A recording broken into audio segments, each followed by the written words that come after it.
નમસ્તે દોસ્તો, લાઈવ ચાલુ થઈ ગયું, જોઈ લો. આપ સૌ સાથી મિત્રોનું સ્વાગત છે આજના ફેસબુક લાઈવ પર. ભાજપની ભવાઈ ચાલુ છે એટલે હવે સ્વાભાવિક છે કે ચર્ચા કરવી જરૂરી બની છે. તો આજનો જે વિષય બપોર પછી સાંજના સમયે જે ચર્ચામાં આવ્યો છે કે ઈશુદાનભાઈએ આમ તેમ કર્યું. આપણે બધાએ ગુજરાતમાં વર્ષોથી રહીએ છીએ. ગુજરાતના લોકોને, ગુજરાતના આગેવાનોને અને ભાજપ પાર્ટીને બધા જાણે છે કોણ શું છે, કેવું છે, કેટલું સારું છે, કેટલું સાચું છે, બધાને ખબર છે. ભાજપ પાર્ટી કેટલી ખોટી છે, ભાજપની સાથે જ્યાં ટોપ લેવલ ઉપર જોડાયેલા લોકો કેટલા ખોટા, કેટલા ભ્રષ્ટ અને કેટલા ચોર માનસિકતાના છે, આખી ગુજરાતને, આખી દેશ જાણે છે.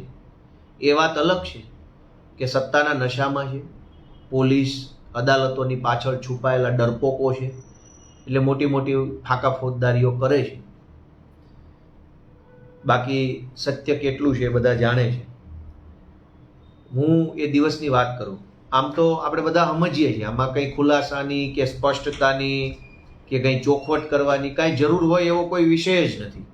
ટીવી છાપામાં તો જે આવે તે. પણ ગુજરાતની જનતા ઈશુદાનભાઈને ઓળખે છે. ઈશુદાનભાઈના સ્વભાવથી ઈશુદાનભાઈને ઓળખે છે, એમના કામથી એમને ઓળખે છે, ઈશુદાનભાઈના વિચારોથી ગુજરાતની જનતા ઈશુદાનભાઈને ઓળખે છે. અને જનતા જે રીતે ઈશુદાનભાઈને ઓળખે છે એ જ ઈશુદાનભાઈ સાચા. ભાજપના ઓળખપત્રની કે ભાજપના સર્ટિફિકેટની કે ભાજપના રિપોર્ટની કાંઈ જરૂર નથી. અને રિપોર્ટ આપવાવાળા ભાજપના લોકો કેટલા હરિશ્ચંદ્રો છે, કેટલા ઈમાનદાર છે, કેટલા સાચા બોલા છે, આખા ગુજરાતને ખ્યાલ છે. પણ મુખ્ય સવાલ એ છે કે તે દિવસે હું ઈશુદાનભાઈ બધા પોલીસ સ્ટેશનમાં સાથે હતા. મેં ટીવીમાં ઘણી બધી ચેનલ ઉપર પણ આ પક્ષ રાખ્યો છે. ત્યારે ઈશુદાનભાઈને અમે બધા બેઠા હતા અને અચાનક એક પીઆઈ અને એક ડીવાયએસપી આવ્યા અને ઈશુદાનભાઈને સાઈડમાં લઈ જઈને કંઈક વાત કરવા લાગ્યા. એટલે હું પણ ત્યાં ગયો. બધા એક હોલમાં જ ઊભા હતા અને અધિકારી વાત કરી કે ભાઈ ઈશુદાનભાઈની વિરુદ્ધમાં ભાજપના હલકી માનસિકતા ધરાવતા નિમ્ન કક્ષાના વિકૃત લોકોએ વિકૃત પ્રકારની હલકી માનસિકતાવાળી ફરિયાદ લખાવી છે, જેમાં આવા આક્ષેપો છે. એક જ સેકન્ડમાં ઈશુદાનભાઈએ કીધું કે હવે આક્ષેપો ખોટા છે, પણ જ્યારે એમણે ફરિયાદ લખાવી છે તો જે કાંઈ પેપર પ્રોસેસ આવતી હોય એમાં હું સહકાર આપવા માટે તૈયાર છું. અને સહકારનો મતલબ કે બ્લડનો ટેસ્ટિંગ કરાવવું. તો ઈશુદાનભાઈને ત્યારે બ્લડ ટેસ્ટિંગ કરાવવા સિવિલ હોસ્પિટલે લઈ જતા હતા. હું પોતે અગાઉ પોલીસમાં રહી ચૂક્યો છું અને મને ખ્યાલ છે શું થાય, શું ન થાય, કેમ થાય. અને ન રહી ગયા હોય એને બધી ખબર જ છે કે શું ચાલે છે ગુજરાતમાં, કે સરકારી કચેરીઓમાં, કે જેલોમાં, કે પોલીસ સ્ટેશનોમાં શું કેવું હાલે છે. મારે કંઈ સ્પષ્ટતા બધાને ખબર જ છે કે ક્યાં કેવું તંત્ર ચાલે છે. તો વસ્તુ એ બની કે મેં ત્યાં એવી રજૂઆત કરી, ઈશુદાનભાઈ અધિકારી બધા હતા કે ભાઈ આ ફસાવાનું, ખોટી રીતે ઈશુદાનભાઈનું નામ ખરાબ કરવાનું આખું ભાજપનું હલકી માનસિકતાવાળું ષડયંત્ર છે. એટલે અમારી સ્પષ્ટ એવી લાગણી પણ છે, માંગણી પણ છે, રજૂઆત છે કે ઈશુદાનભાઈનો સરકારી હોસ્પિટલમાં ભલે ટેસ્ટ કરાવો, પણ સાથે સાથે એક પ્રાઇવેટ હોસ્પિટલ કે લેબોરેટરીની અંદર પણ એમનું બ્લડ સેમ્પલ આપવા દેવું, જેથી કરીને અમને એક ખાતરી રહે કે કંઈક ખોટું નહીં થાય. કેમ કે એ વખતે પણ મેં અધિકારીને જ્યાં તે હતા, મને એનું નામ ખ્યાલ છે, એમને મેં કહ્યું હતું કે જે લોકો એક વખત નહીં, બે વખત નહીં, 10 વખત પેપરો ફોડી શકે અને 10 વખત પેપરો ફોડીને ગુજરાતના લાખો યુવાનોનું જીવન બરબાદ કરીને પણ બેશરમ બનીને પેટી બાજુ વગાડી શકતા હોય એવા બેશરમો, શરમ વગરના નિર્લજ્જ લોકો ગમે એવા રિપોર્ટ બનાવી શકે, પેપરો ફોડી શકે, રિપોર્ટ પણ બનાવી શકે. એટલે મેં ત્યાં રજૂઆત કરી કે ઈશુદાનભાઈને સરકારીમાં ભલે બ્લડ સેમ્પલ લેવામાં આવે, પણ પ્રાઇવેટમાં પણ સેમ્પલ લેવું. કેમ કે હાઈ પ્રોફાઇલ કેસ છે, ચીલા ચાલુ ઓર્ડિનરી સામાન્ય કેસ નથી. એક હાઈ પ્રોફાઇલ વ્યક્તિ, એક પોલિટિકલ પાર્ટીની મેટર છે. છતાંય પોલીસ અધિકારી ત્યાં જે હાજર હતા એમણે આ વાતને કોઈ ગંભીરતાથી ધ્યાને લીધી નહીં અને ઈશુદાનભાઈને પરાણે ધક્કા મારીને ત્યાંથી દૂર કરી દેવામાં આવ્યા. મારી નજીક જે ઊભા હતા ત્યાંથી, અને પછી અમને ત્યાં ટેસ્ટિંગ માટે લઈ ગયા. એટલે ઈશુદાનભાઈએ જ્યારે ત્યાં ગાંધીનગર સિવિલ હોસ્પિટલમાં ગયા ત્યાં મીડિયા સમક્ષ પણ આ વાત કહેવાની કોશિશ કરી, પણ ત્યાં પણ પોલીસે મીડિયાને રોકી લીધું. ઈશુદાનભાઈ ત્યાં મીડિયામાં એ જ કહેવા માંગતા હતા કે પ્રાઇવેટ ટેસ્ટિંગ પણ એક મારું કરાવવું જોઈએ, જેથી કરીને સરકારના રિપોર્ટ, ભાજપના રિપોર્ટ જે છે એમાં ફેરફાર ન થઈ શકે. પણ આ તો બધી થઈ કાયદાની, રિપોર્ટની, સરકારી દવાખાના, ટેકનિકલ વાતો. મૂળ પ્રશ્ન તો એ છે કે આટલી હલકી કક્ષાની રાજનીતિ, અને એ ઈશુદાનભાઈ જેવા એકદમ સીધા સાદા ભોળા સરળ માણસ સાથે. અને ઈશુદાનભાઈએ રાજકારણમાં એવું તો શું ખરાબ કરી નાખ્યું છે ગુજરાતનું કે કોઈ પાર્ટીનું કે કોઈ નેતાનું કે ઈશુદાનભાઈને આટલી હદે તમે ખરાબ ચિતરવા નીકળ્યા છો? શરમ નથી આવતી? મેં હમણાં ટીવીમાં કીધું એક ન્યૂઝ ચેનલ ઉપર, અને અત્યારે ફરીથી ફેસબુકમાં કહી દો. અમારે કાઠિયાવાડમાં એક કહેવત છે. કહેવત એમ છે કે મરદનો દીકરો હોય ને સામી છાતી આવે, બહેનોને આગળ ન કરે. જે નમાલા માણસો હોય, ડરપોક માણસો હોય, એ મહિલાઓને આગળ કરે. ઘણી જગ્યાએ આપણે આપણા જ્યાં ક્યાંય રહેતા હોઈએ ત્યાં એવું કિસ્સાઓ જોતા હોઈએ કે લોકો પોતાના ઘરના મહિલા સભ્યોને આગળ કરે, પોતે કંઈ કરી ન શકે એટલે બહેનોને આગળ કરે, એલફેલ આક્ષેપો કરાવે. તો આ ભાજપના નિમ્ન કક્ષાના હલકી માનસિકતા ધરાવતા બુટલેગરના બધા વાનર સેના છે આખી એમની, જેનો મેન લીડર છે બુટલેગર. પોતે દારૂ વેચવાનો આખી જિંદગી ધંધો કર્યો અને કેટલાય કેસો થયા, અને હવે બધા રાજા હરિશ્ચંદ્ર જેવા શાહુકારો થઈ ગયા છે. હવે બધા સારા થઈ ગયા કેમ કે સત્તામાં આવી ગયા છે, એટલે હવે તો બધા સજ્જન માણસો બની ગયા છે. હિન્દીમાં એક કહેવત છે કે અપને ગિરેબાન મેં ઝાંખો. ગિરેબાન એટલે કોલર. પેલા તમારું જુઓ, તમારા હાથ આખા દારૂના પીપળાની અંદર બુડેલા છે, અને તમે ઈશુદાનભાઈ જેવા એક સજ્જન માણસ ઉપર આવા નિર્લજ્જતા ભર્યા આક્ષેપો લગાવો છો. તમારી પાર્ટીની મહિલાઓને આગળ કરો છો. એટલી શરમ નથી તમારામાં? એફઆઈઆર લખાવવી હતી તો કોઈ પુરુષ પાસે લખાવડાવી હતી. પુરુષ કાર્યકર્તાઓ ત્યાં 100 ઊભા હતા, પણ એફઆઈઆર એક મહિલાએ લખાવી. શું કામ? કે 100 જે ત્યાં ઊભા હતા ને નમાલા હતા, નૂર વગરના, હલકી માનસિકતા ધરાવતા વિકૃતો હતા. એટલે એ બધા વિકૃતો નમાલાઓ જોઈ રહ્યા અને એક મહિલાને આગળ કરી એફઆઈઆર લખાવવા માટે. મરદના દીકરા હોત તો તમારે એફઆઈઆર લખાવી હતી. ત્યાં જે હાથમાં ધોકા લઈને ફરવા વાળા નમાલાઓ હતા, 2 નંબરિયાઓ, એમણે કરવી હતી એફઆઈઆર, પણ ના કરી. અને આટલી હલકી કક્ષાના આરોપો મૂકીને એનાથી શું ફાયદો થવાનો છે? પણ છતાંય જ્યારે હવે આ વાત નીકળી છે તો એક બીજો પણ બાબત છે કે ભાઈ પ્રાથમિક રિપોર્ટ જ્યારે ઈશુદાનભાઈને ત્યાં સિવિલ હોસ્પિટલમાં લઈ જવામાં આવ્યા ત્યારે બ્રેથ એનાલાઇઝર, એક મશીન આવે છે મોઢાનું સૂંઘવાનું, એનાથી ટેસ્ટ કરવામાં આવ્યો. એ સિવાય ડોક્ટરો જે રૂટીન બેઝિક ચેકઅપ કરતા હોય છે, પ્રાથમિક રિપોર્ટ જેને કહેવાય, તો એ પ્રાથમિક ચેકિંગમાં જે વસ્તુ, એવું નથી કે એક જ વસ્તુ હોય, ઘણી બધી વસ્તુઓ જોવામાં આવતી હોય છે પ્રાથમિક ચકાસણીમાં. તો પ્રાથમિક ચકાસણીના જે કાંઈ પણ 4, 5, 6 તબક્કા છે એ બધામાં ઈશુદાનભાઈનો રિપોર્ટ નેગેટિવ આવ્યો, કોઈ વાંધો નહીં. પણ એફએસએલમાં કોઈ રિપોર્ટ જાય તો વધીને 2 કે 3 દિવસમાં નોર્મલ સંજોગોમાં આવી જતો હોય છે. અહીંયા તો 12 દિવસ સુધી રાહ જોવામાં આવી કે એક વખત ઈશુદાન ગઢવી પહેલા જેલમાંથી છૂટી જાય, જામીન મળી જાય, પછી એની ઉપર ફરીથી નવેસરથી બીજો આરોપ મૂકીએ અને ફરીથી ટીવીની અંદર એને વગોવીએ અને ફરીથી એના ચરિત્ર અને એના વ્યક્તિત્વ ઉપર કાદવ કીચડ ઉછાડીએ. એટલે 12 દિવસ સુધી આ ભાજપની આખી ચંડાળ ચોકડીએ રાહ જોઈ. અને જેવા ઈશુદાનના જામીન થયા ગઈકાલે, એટલે આજે તરત રિપોર્ટ બનાવીને મૂકી દીધો. વળી શાહુકારો બને છે ટીવીમાં બેસીને મોટી મોટી ફાંકા. ઠીક છે ભાઈ, તમારી સરકાર છે, સત્તા છે, એટલે આજે તમે હોશિયારીઓ મારશો. પણ મારે એક ભૂતકાળ યાદ કરાવવો છે કે એક સમયે તમારી ભાજપ પાર્ટીની અંદર અડવાણી એ કંઈક કહેવાતા. અડવાણીની મરજીની વિરુદ્ધ છે ને તમારી પાર્ટીની અંદર કોઈ માણસ પાણી નહોતું પી શકતું. આજે એના શું હાલ છે? તમારી જ પાર્ટીના 100 દાખલા લો.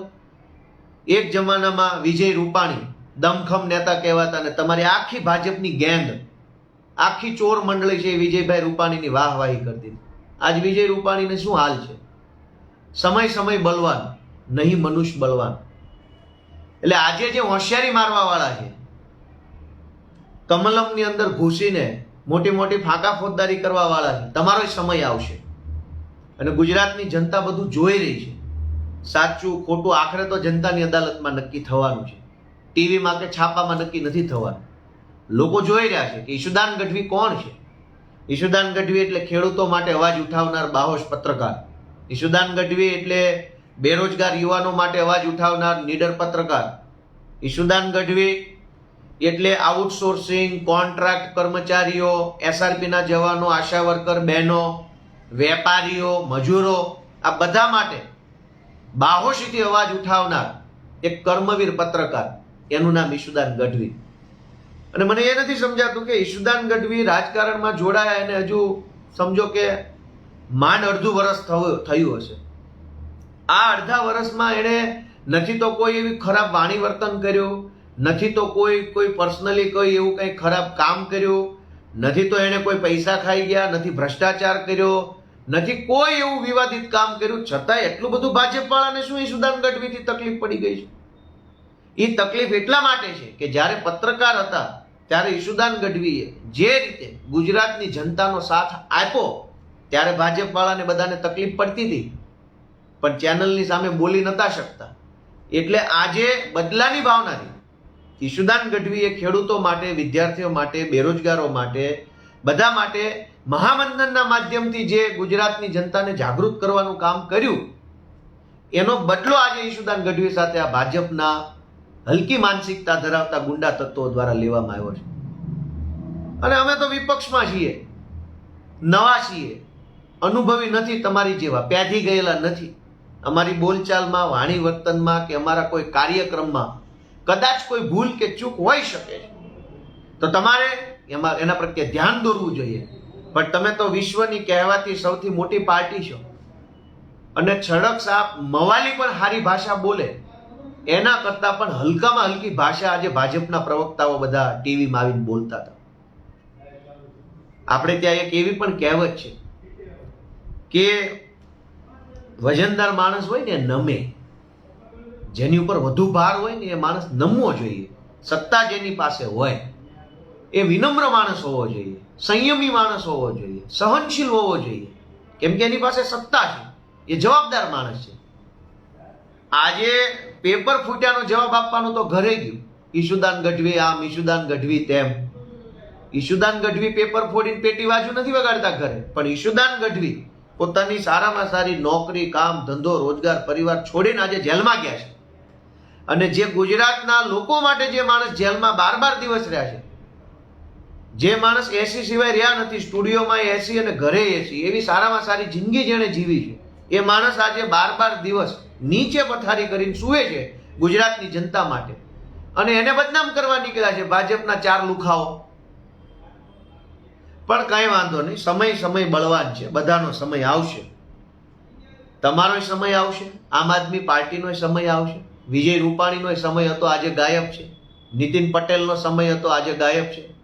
કોઈ ભાવ પૂછવા વાળું નથી તમારી જ પાર્ટીમાં, કોઈ હાય હેલો કરવા વાળું નથી. આજે નીતિનભાઈ પટેલને કે ભૂપેન્દ્રસિંહ ચુડાસમાને કે વિજયભાઈ રૂપાણીને કે જે કઈ મંત્રીને લાત મારીને કાઢી મૂક્યા છે, એનો કોઈ ભાવતાલ પૂછવા વાળો. તમે તો 4 પૈસાના પ્યાદાઓ છો.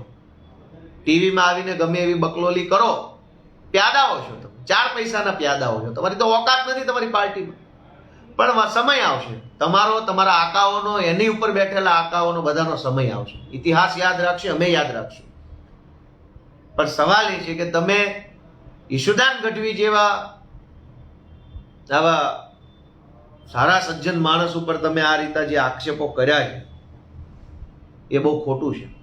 અને મુદ્દાની વસ્તુ એ છે કે ઈશુદાન ગઢવીએ દારૂ પીધો છે કે નથી પીધો એનો રિપોર્ટ 12 દિવસમાં આવ્યો. ભલે ખોટો તો ખોટો, પણ આવ્યો. પેપર ફૂટ્યું એને આજકાલ કરતા 32-40 દિવસો થવા આવ્યા. કોણે ફોડ્યું હજુ એનું બહાર ન થયું. અને વાતો તો મોટી મોટી કરવાની ભાજપના નેતાઓએ. તપાસ ચાલુ છે, કોઈને છોડવામાં નહીં આવે, કાયદાનું કામ કરશે.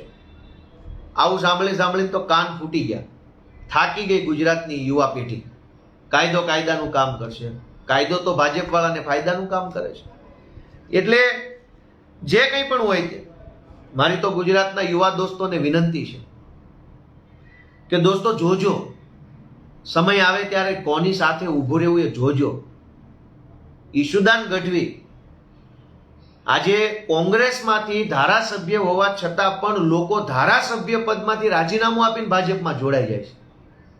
ઓલરેડી ધારાસભ્ય હોય છતાંય સત્તા માટે, મંત્રી બનવા માટે લોકો શું કરે છે? પોતાના સમાજનો, પોતાના મત વિસ્તારનો દ્રોહ કરીને, ગામની ગાળો ખાઈને માણસ મંત્રી બનવા માટે શું કરી નાખે છે. ઈશુદાન ગઢવી મંત્રી નથી બની ગયા. ઈશુદાન ગઢવી તો પોતાની સારામાં સારી નોકરી છોડીને, સારામાં સારું જીવન છોડીને સંઘર્ષનો રસ્તો અપનાવ્યો, જેલનો રસ્તો અપનાવ્યો, સડકની ઉપર લડાઈ કરવાનો રસ્તો અપનાવ્યો.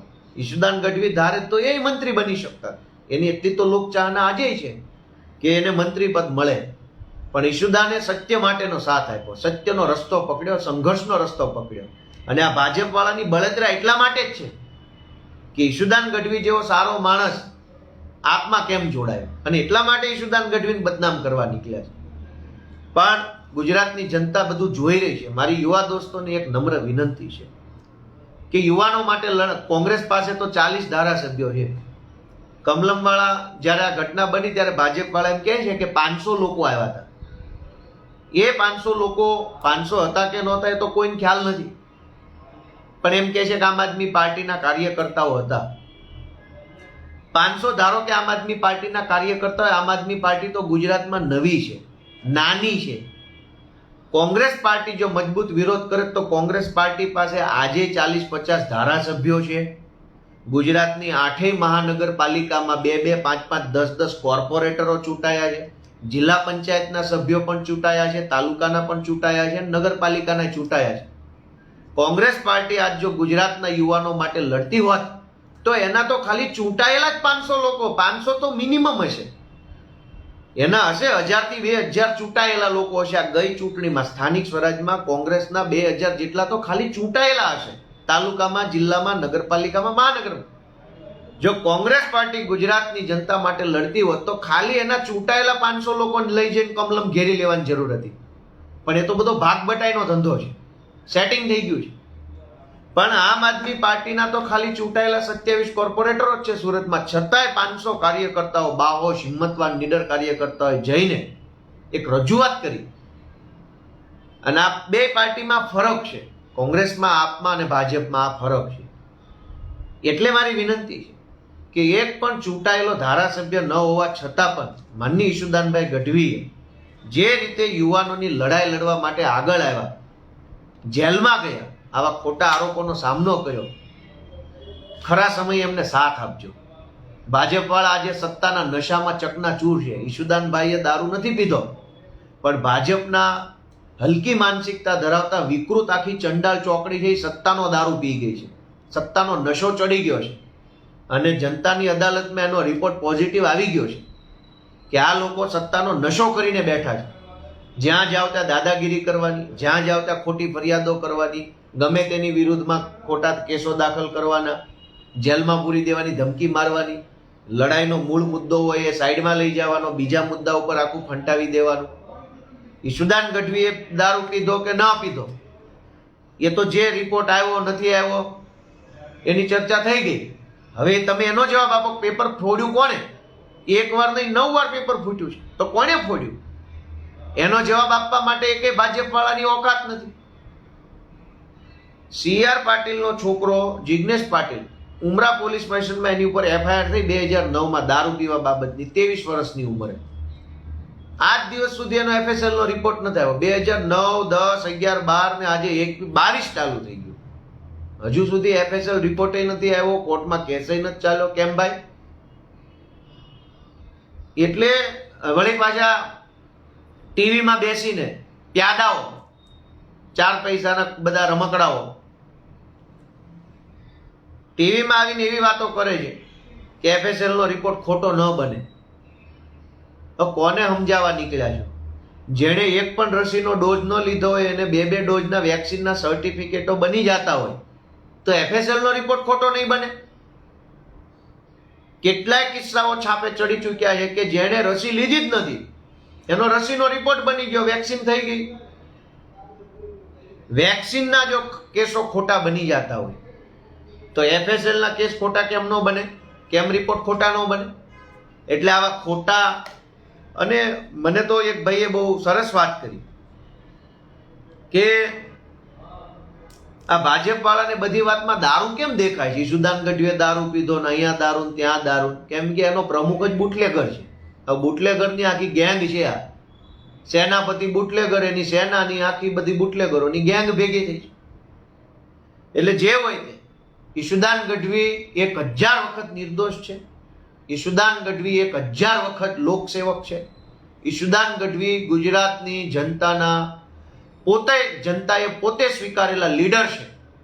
અને ગુજરાતની જનતા, યુવાનો, ખેડૂતો, બેરોજગારો, આઉટસોર્સિંગ, ફિક્સ પગાર વગેરે શોષણ જેનું થયું છે એવા કર્મચારીઓ, તમામ લોકો ઈશુદાન ગઢવીની સાથે છે. આજે કદાચ સત્તાના નશામાં ભાજપને નહીં દેખાય, પણ ચૂંટણીઓ આવી રહી છે. મને ભરોસો છે, વિશ્વાસ છે, અને મારી વિનંતી પણ છે ગુજરાતના હજારો લાખો યુવાનોને કે આ લડાઈમાં સાથ આપજો. તન મન ધનથી, પ્રત્યક્ષ કે પરોક્ષ રીતે કોઈક લડી રહ્યું છે, ઈમાનદારીથી લડે છે, એને સાથ આપજો. કોંગ્રેસે તો 27 વર્ષ સુધી સેટિંગ કર્યું, અને ભાજપ કોંગ્રેસના સેટિંગનો ભોગ બની ભોળી જનતા. ગુજરાતમાં પહેલીવાર કોઈ પાર્ટી એવી હિંમત કરી છે કે બુટલેગરોના અડ્ડા ઉપર જઈને રેડ પાડવાનું કામ કર્યું છે. અને એટલા માટે આ બુટલેગરો જે છે, ભાજપી બુટલેગરો, એ બધા એટલા માટે હસમસી ગયા, એટલા માટે એને બધા આફળા ફાફળા થયા, કેમ કે બુટલેગરોના અડ્ડા ઉપર આમ આદમી પાર્ટીની જનતા રેડ પડી ગઈ કમલમમાં. એ બુટલેગરોનો અડ્ડો છે. દોસ્તો, ઈશુદાન ગઢવીને સાથ આપો, સપોર્ટ આપો. અને એટલું જ કહેવાનું છે કે જે કંઈ પણ છે, સાચું ખોટું જનતા બધું જાણે છે. આપણે આ સત્યની લડાઈને, પેપરો ફૂટે છે, આશિત વોરા આજે પેટી વગાડે છે, ઈશુદાન ગઢવી પેટી નથી વગાડતા. ઈશુદાન ગઢવી જેલમાં છે. જિંદગીની પહેલી વખત માણસના પોતાના 35-40 વર્ષના જીવનની અંદર પહેલી વખત એની ઉપર એફઆઈઆર થઈને પહેલી જ વખતમાં 12 દિવસ જેલમાં રહે છે. અંદર શું શું હતું, શું નહોતું, એ તો જાહેરમાં કહેવું નથી. જે હતું તે હતું. પણ ઈશુદાનભાઈ આ જેલમાં રહેવા ટેવાયેલા નથી. ભાજપના પ્રદેશ પ્રમુખ જેવા બુટલેગર નથી કે એને જેલની આદત હોય, છતાં એ ગુજરાતની જનતા માટે જેલમાં રહે. આજે એ પણ વિચારવાનું છે કે ઈશુદાનભાઈનો પરિવાર કેટલી પીડા સહન કરતો હશે. એમના પત્ની, એમના મમ્મી, એમના બહેનો, એમના ભાઈઓ, બધાને હું મળ્યો છું. સીધા સાદા ભોળા ગામડાના સાદા માણસો છે બધા. આ બધા કેટલા દુઃખી થતા હશે. ભાજપ વાળાને કઈ સહેજ તો શરમ કરો. બેશરમ તો તમે છો જ. આખો દેશ જાણે છે કે તમે હલકામાં હલકી કક્ષાના બેશરમ છો. પણ છતાંય થોડીક તો શરમ કરવી જોઈએ. રાજકારણને આટલું નીચે ન લઈ જવાય. અને બેશરમીની હદ તો ત્યાં કરી, ત્યાં 100 નમાલાઓ ઉભા હતા કમલમમાં. અમે હતા ત્યાં રજૂઆત કરવા, મેં જોયા 100 નમાલા ઉભા હતા, ડરપોક વાંદરાઓ. પણ એક મહિલાને આગળ કરી. હિંમત નથી તમારા મન ટીવીમાં આવીને ફાંકા ફોજદારીઓ કરો છો. શરમથી મરી જવું જોઈએ, દવા પી જવી જોઈએ.